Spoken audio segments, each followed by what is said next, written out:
No vídeo anterior, vimos como definir um procedimento que continha em seu source um único comando for each, que acessava os dados de uma tabela base e sua tabela estendida. Agora, vamos supor que a agência de viagens nos solicita um relatório que mostre todas as categorias das atrações turísticas e, para cada categoria, todas as suas atrações. Antes de resolver essa solicitação, vamos executar a aplicação para incluir mais uma categoria às que já tínhamos e um par de atrações turísticas. Mas antes de executar a aplicação, reativaremos a opção para inserir atrações na instância do pattern Work with Attraction. Agora sim, pressionamos F5. Incluímos esta categoria.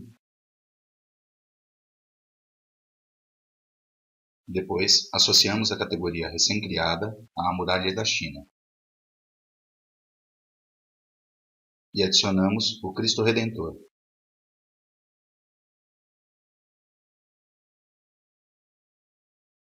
No país United States, incluímos a cidade Washington. Para incluir o Instituto Smithsoniano.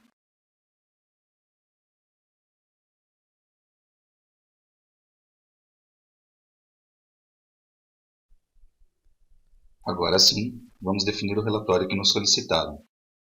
Precisamos criar um novo objeto do tipo procedimento. Para não fazer tudo do zero, vamos salvar o procedimento que já existe com um outro nome. Apagamos o conteúdo do source e modificamos o layout. Alteramos o texto desse text block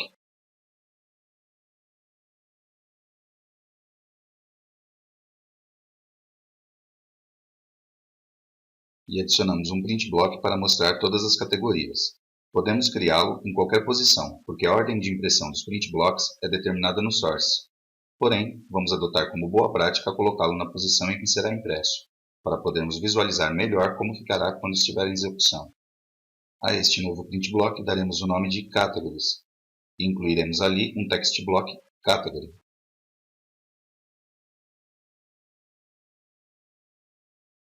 E um atributo Category Name. Os demais print blocks ficarão como estão.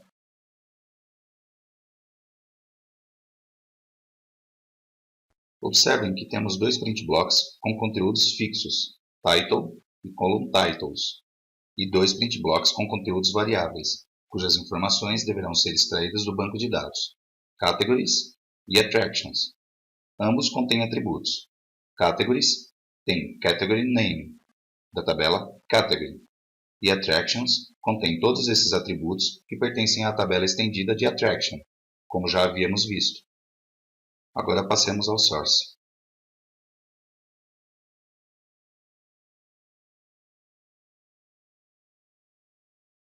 Vamos escrever a primeira instrução para imprimir o título do relatório, exatamente como fizemos no vídeo anterior.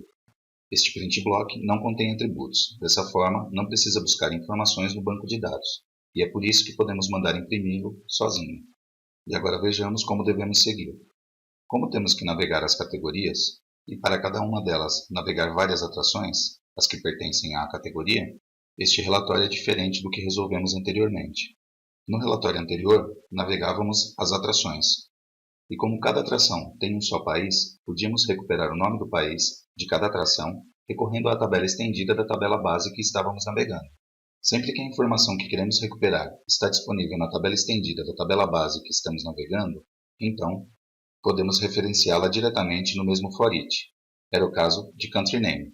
Agora, se estamos navegando uma tabela, no nosso caso, Category, e necessitamos para cada registro percorrido navegar vários registros relacionados que estão em outra tabela que não pertence à tabela estendida da tabela que estamos navegando ou percorrendo, como é o nosso caso agora com a tabela Attraction, então necessitaremos escrever outro for each dentro do primeiro, para percorrer o conjunto de registros relacionados. Quer dizer, teremos um for each aninhado dentro de outro. Voltemos então ao source do nosso procedimento e vamos começar a escrever um primeiro for each para navegar e mostrar as categorias.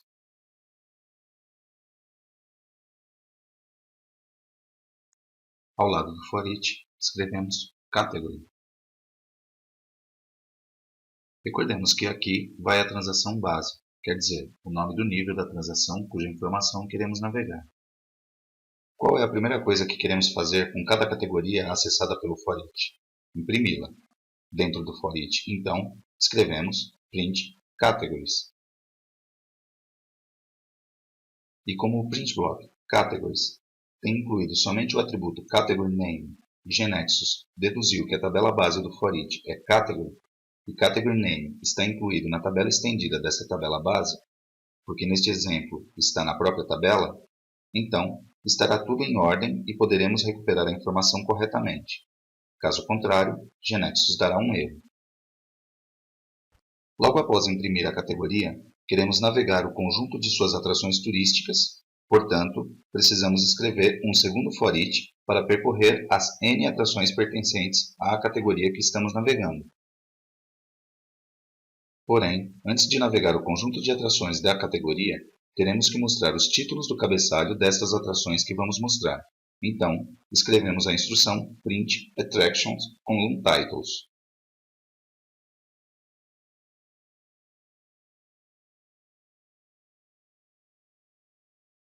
E agora sim, escrevemos o segundo foreach dentro do corpo do primeiro. Na continuação, escrevemos attraction, porque é o nome da transação cuja tabela associada queremos navegar agora. E dentro do foreach, escrevemos print attractions. Em seguida, end for para fechar esta navegação e outra vez end for para fechar a primeira. Recordemos que, para que o relatório saia com o formato PDF, temos que configurar as propriedades do relatório MainProgram com valor true, callProtocol como HTTP e ainda temos que inserir a regra OutputFile.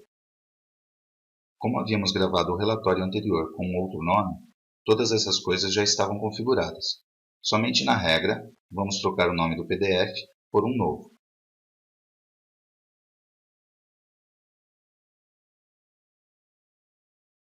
Salvamos e vamos executar este relatório. Observemos que foram listadas todas as categorias que havíamos cadastrado. E, para cada uma delas, foram listadas as atrações que pertencem a essa categoria. Com isso, resolvemos a solicitação feita pela agência de viagens. Bom, agora, como o Genexus supôs quais atrações deveria mostrar para cada categoria, se nós não lhe indicamos explicitamente nada a esse respeito? Observemos os foreachs. Sabemos que um foreach percorre N registros de uma tabela e para cada um deles executa uma série de instruções, as que se encontram dentro do foreach. Dentro do corpo do primeiro foreach, cada vez estaremos posicionados em uma e somente uma categoria. Dizemos que a categoria está instanciada em cada vez. É a categoria tal. Quando termina-se de executar as instruções do corpo, só então passa-se para a próxima categoria. Porque antes de começar a executar o foreach alinhado, Genexus já sabe em qual categoria está posicionado neste momento. É por isso que escrevemos um foreach que navega as atrações, sem agregar nenhuma cláusula where para filtrar aquelas atrações que atendam à condição de que sua categoria coincida com a categoria em que estamos posicionados dentro do primeiro foreach. Como o Genexus fez para estabelecer esse filtro sem que precisássemos escrevê-lo? A resposta está na forma em que escrevemos o foreach. Se dois comandos foreach são escritos um depois do outro, então são independentes entre si. Por outro lado, se escrevemos um foreach dentro de outro, é porque para cada registro da primeira navegação, queremos percorrer um conjunto de registros na segunda. Quando escrevemos comandos foreach alinhados, Genexus determina para cada foreach a tabela base que navegará, e depois verifica se existe alguma relação entre essas informações. Em nosso caso, a tabela base do foreach externo é category e a tabela base do foreach interno é attraction. E Genexus tem o conhecimento de que existe um atributo comum entre essas duas tabelas. Esse atributo comum é category ID, que é chave primária em category e chave estrangeira em attraction. De modo que o atributo category ID faz com que as tabelas attraction e category se relacionem como vemos aqui no diagrama, constituindo uma relação 1 para n.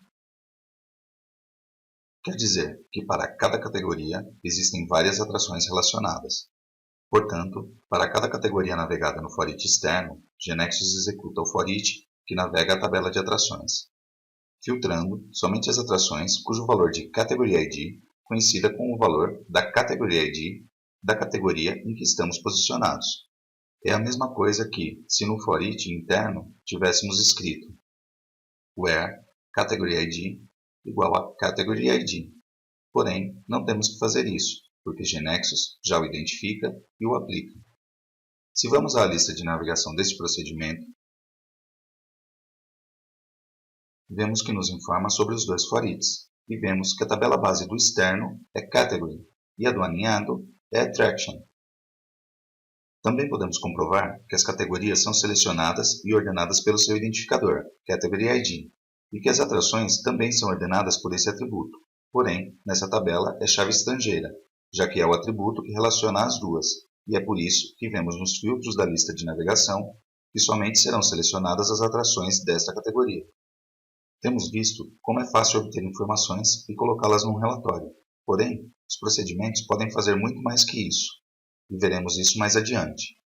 Finalmente, atualizamos as alterações no GeneXus Server.